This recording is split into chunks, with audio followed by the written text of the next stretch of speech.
Hello friend, स्वागत है आप सभी का आपके अपने चैनल में। उद्धव ठाकरे और आदित्य ठाकरे के बारे में बहुत समय से कुछ न कुछ नया सामने आता ही जा रहा है। उनके राजनीतिक कैरियर पर बहुत बड़ा प्रश्न चिन्ह लग गया है।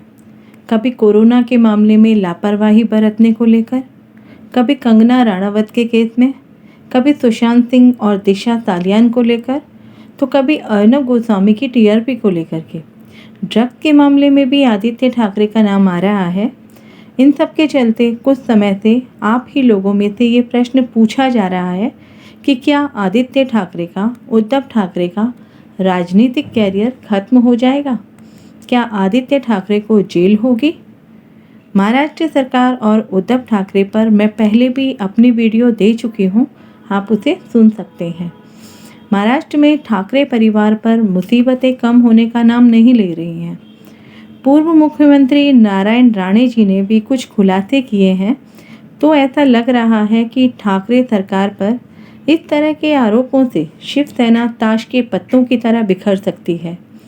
सवाल तो ऐसे भी सामने आ रहे हैं कि उद्धव ठाकरे के पिता बाला साहब ठाकरे ने कभी भी ये नहीं सोचा और वो कभी नहीं चाहते थे कि उद्धव ठाकरे को राजनीति में लाया जाए, क्योंकि वो उनको उस लायक समझते ही नहीं थे।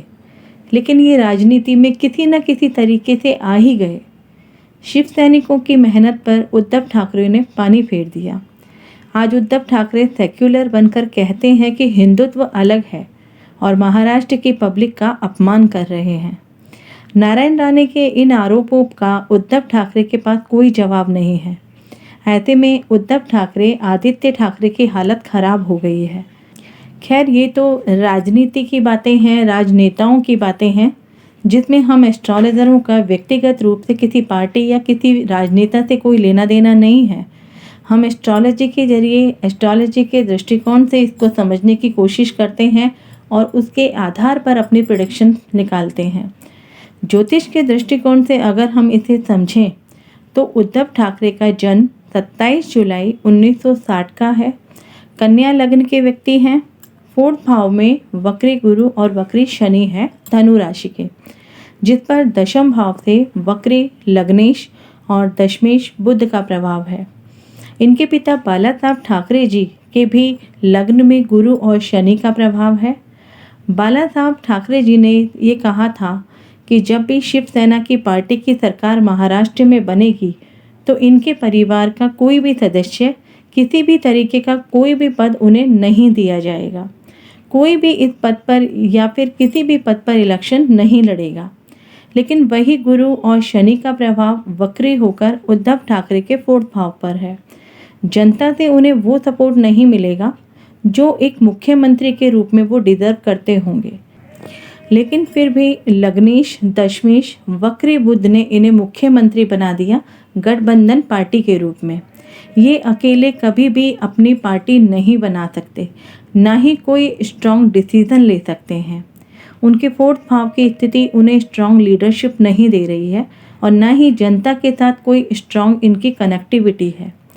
12th भाव से राहु भी 4th भाव को आस्पेक्ट कर रहा है और 9th हाउस से अष्टमेश मंगल भी आस्पेक्ट कर रहा है, जिसके कारण कहा जा सकता है कि इनके अपने ही लोग इनके साथ विश्वासघात करेंगे, इनको धोखा देंगे।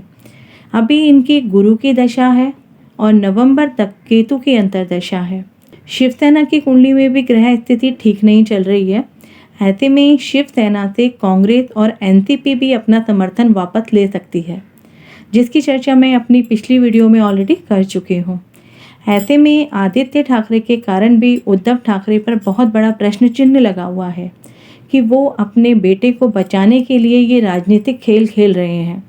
वहीं अगर हम आदित्य ठाकरे की बात करें तो कुंभ लग्न की कुंडली है। लग्नेश शनि वक्री होकर 12th भाव में राहु और चंद्रमा के साथ है। वहीं उद्धव ठाकरे का भी राहु चंद्रमा 12th हाउस में है। 2nd भाव में मंगल है। लग्न और लग्नेश पर एफ्लिक्शन है।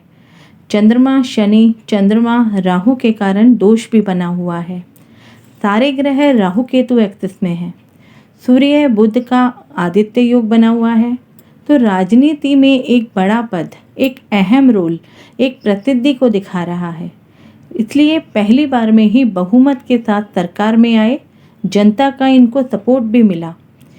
यहाँ एक और बात देखने वाली है, शनि की साढ़े साथी के साथ साथ शनि का इनका गोचर नेटल शनि और 12th हाउस 6th हाउस सभी को एक्टिव कर रहा है, जो इनके लिए परेशानी खड़ी करने वाला समय है, जिसका कारण ये खुद है क्योंकि शनि इनका लग्नेश भी है। अपने पिता की ही तरह आदित्य ठाकरे की भी गुरु की महादशा है, जिसमें शनि का अंतर आने में अभी वक्त है। अभी गुरु में गुरु का ही अंतर चल रहा है। अगर इस समय आदित्य ठाकरे कानून के दायरे में रहकर काम करते तो अपने दादा के समान एक अच्छे राजनेता बन सकते थे, क्योंकि गुरु अभी राहु के पास गोचर में जाने वाला है। लेकिन अनुभवहीन नौजवान व्यक्ति को मंत्रिमंडल में शामिल कर लिया गया, अनुशासित नहीं रहे और विफल हो गए। सुशांत सिंह के केस में शक के घेरे में आए हुए हैं और इनकी इमेज को प्रश्न चिन्ह लगा हुआ है। अभी इनके गुरु में गुरु की अंतरदशा में शनि का प्रत्यंतर है फरवरी 2021 तक, जो 3 अक्टूबर 2020 से शुरू हुआ है। और जैमिनी चरदशा की अगर बात करें तो तौरत में जैमिनी की दशा है। गुरु भी अभी 15 नवंबर के बाद मकर राशि में जाने वाले हैं, तो नवंबर से आदित्य ठाकरे पर जांच कार्यवाही स्ट्रिक्ट रूप से तेज हो सकती है और दिसंबर में आरोप सिद्ध होते ही इनको सजा भी हो सकती है। लेकिन ये जो सजा है ये थोड़े टाइम के लिए हो सकती है, क्योंकि ये राजनीति है, जांच में हेरफेर भी हो सकती है। किसी भी महिला नेता या राजनेता के सपोर्ट से इनकी सजा कम भी हो सकती है। जैसा कि मैं हमेशा कहती आई हूँ, ज्योतिष में बर्थ डिटेल में हमेशा कन्फ्यूज़न रहता है। कई बार प्रिडिक्शन में टाइम आगे पीछे भी हो जाता है या प्रिडिक्शन गलत भी हो जाती है। तो ऐसे में अगर हम इनकी कुंडली में चंद्रमा और सूर्य से भी देखें तो स्थिति हमें बिल्कुल एक जैसी नज़र आती है। इनकी शपथ के समय की कुंडली भी अगर हम देखते हैं तो 5 ग्रह इनके 9th हाउस में हैं और गुरु लग्न की डिग्री के बराबर है। 9th हाउस पिता का घर है। पिता और पुत्र दोनों की ही गुरु की दशा है, जो इंडिकेट करती है कि इनके पिता उद्धव ठाकरे इनका बार बार बचाव करने की कोशिश करेंगे। लेकिन कहते हैं ना, जब दुनिया में पाप बढ़ जाता है तो गुरु और शनि जैसे 2 बड़े ग्रहों की युति अपना फैसला कर ही देती है।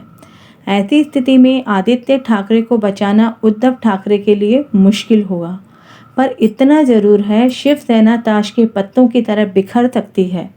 अपने अस्तित्व के लिए संघर्ष करती हुई नजर आएगी शिवसेना, और उसके जो कार्यकर्ता हैं वो पार्टी भी छोड़ सकते हैं। चुनाव आयोग ने उद्धव ठाकरे, आदित्य ठाकरे और शरद पवार की बेटी सुप्रिया सूले के खिलाफ जांच शुरू कर दी है। अगर कुछ शिकायतें मिलती हैं तो इन तीनों को सजा हो सकती है। बाकी तो ईश्वर जानते हैं कि क्या होगा। हम केवल अपने ज्योतिष के दृष्टिकोण से वही कहते हैं जो कैलकुलेशन के दौरान हमारे सामने आता है। आशा करती हूँ ज्योतिष के दृष्टिकोण से आपको ये वीडियो ज़रूर पसंद आया होगा, तो इसे लाइक करें। मिलते हैं अगले किसी इंटरेस्टिंग वीडियो के साथ। तब तक अपना ध्यान रखें। जय हिंद, जय भारत।